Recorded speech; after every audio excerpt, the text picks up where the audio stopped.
welcome to my channel, The Love Tita Heart, the channel for the non-stop followers of Alden and Maine, who will serve as voice for those who cannot express their feelings for Aldab. Kamusta po kayo mga ka-non-stop? Good day po sa inyong lahat. Bago po tayo tumungo sa kaganapan kay Alden and Maine, please subscribe and hit the notification bell para ma-notify po kayo sa mga bagong video na i-upload ko. Salamat po! Happy Art mga ka-Aldab! Gaya ng sabi ni Pambansang Bay and multimedia star Alden Richards na this year 2024 ay fully book na ang kanyang schedule. Sobrang abala na nga si Alden. Katatapos lang ng 3-day shoot niya ng kanyang endorsement. Pagkagaling from US vacation, may Thanksgiving party at may mga meeting pang inatinan si Alden bukod pa sa shoot ng kanyang endorsement at nakukuha pa ring isingit ang kanyang exercise at may pagtakbo pa. Grabe rin sa time management si Alden Richards. Sa bagay, ganito talaga ang pamilyadong tao. Gagawin ng lahat para sa kanyang minamahal na asawa at mga anak. Gayunpaman, kahit super busy sa trabaho, naka-schedule na rin ang kanilang time para mag-relax. Sabi nga ni Alden, this coming February, pupunta sila sa South Korea soon para mag-relax. Habang si Maine Mendoza naman ay puro endorsement ang pinagkakaabalahan. Sabi nga ni Maine, para din siyang tumama ng jackpot standing next to Piolo Pascual.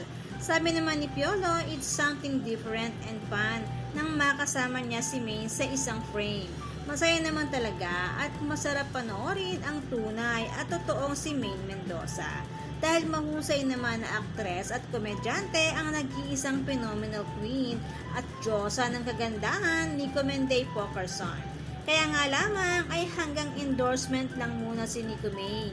Ika nga ng ating ka-admin, ayaw pa siyang payagan ni Hubby Alden na tumanggap ng movie or teleserye or anumang proyekto na may collab team or leading man. At ayaw din ni Alden na masasaktan ito sa mga eksena at hahawakan si Nico May ng ibang lalaki. Super seloso and overprotective si Hubby Alden kay Wifey May pagdating sa trabaho.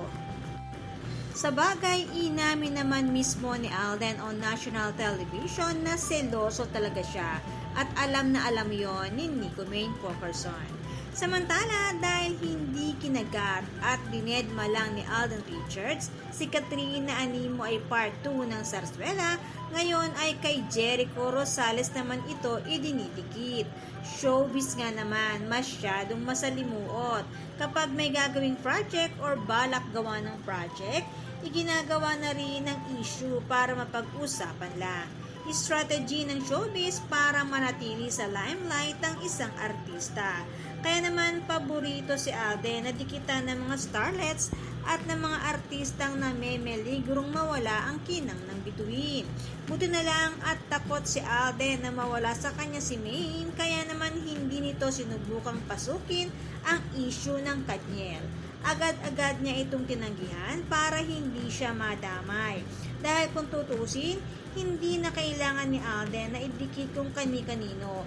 Ganon din si Maine. Dahil hanggat nandyan ang fandom ng Aldag Nation and true-blooded Aldag Nation, mananatili sa limelight ang mag-asawang Pokerson Jr. Samantala, ayon sa ating ka-admin, tinanggihan na di umano ni Alden Richards si Direk Cathy para sa Hello Love Goodbye Part 2. Iwas na rin siguro siya sa panibagong Zarzuela at pagpatong naman ng ulo ni Catherine kay Mengay. Mga imbentong issue para lang sa Part 2 ng movie. Ika nga, good and wise decisions para kay Alden. Nawa, hindi na magbago ang desisyon na ito ni Pambansang May, Alden Richards, at matuldukan kaagad ang Zarzuela Part 2. Sa ngayon, nasa Los Angeles na si Alden with Mama Ten, Lay Sam, and Raisa Pokerson. Sabi nga niya, susulitin niya ang oras at panahon habang siya ay nasa Hollywood. Last Monday, January 29, nagsimula ang Manila International Film Festival sa TCL Chinese Theater, Hollywood Boulevard. Ang 10 kalahok na pelikula sa nakaraang Metro Manila Film Festival ay magkakaroon ng pagkilala at pagsusuri pati na rin sa mga artista at direktor na isasagawa ng mga batikang Filipino-Americans sa larangan ng pelikula. Ang mananalong Best Picture ay mag-uuwi ng halos $200,000 at magkakaroon ng opportunity na gumawa ng US-based feature film na co-produce ng Burns and Sawyer. Ating silipin ang mga larawan na ibinahagi ng ating ka-admin Joe ng IG Kwentuhan. Mula pagbaba or arrival ni Alden Richards sa Los Angeles with his team, winelcome na sila ng ating ka-admin at present din siya sa ilan pang naging ganap ni Alden doon.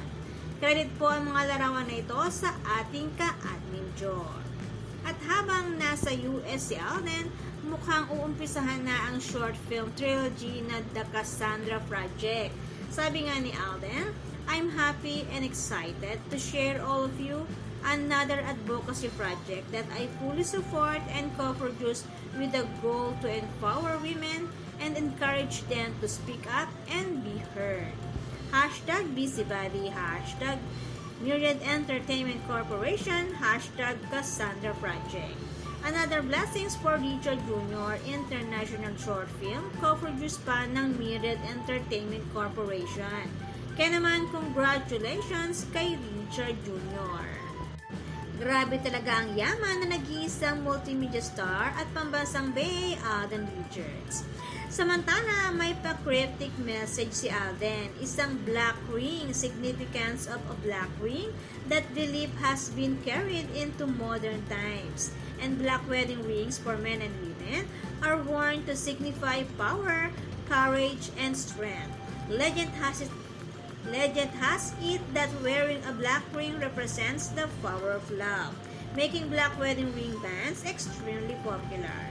Black ring represents everlasting commitments. At nakasuot ito sa kanyang left index finger na sumisimbolo sa isang forever commitment sa kanyang kabiyak. Kapag nakasuot ito sa ring finger, sumisimbolo ito sa yumaong asawa.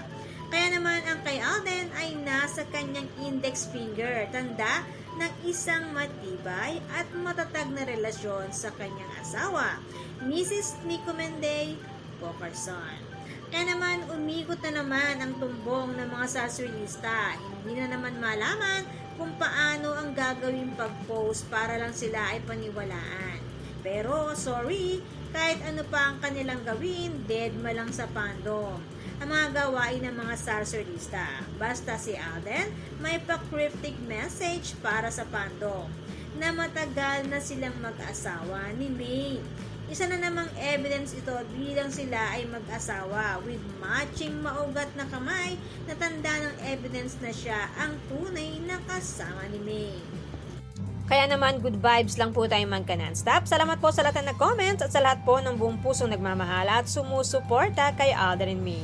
Salamat po sa lahat ng subscribers. Shout out po sa inyong lahat. Thanks and God bless everyone! Salamat po sa lahat ng nag-comment. Shout out po sa inyong lahat. Sorry po, hindi ko na po kayo iisa-isahin.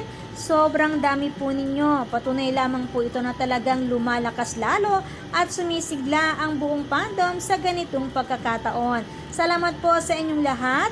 Aldab lang ang malakas. Hangad ko po ang magandang kalusugan para po sa inyong lahat. Salamat po Aldab Nation and true-blooded Aldab Nation. Thanks, stay safe, and God bless everyone!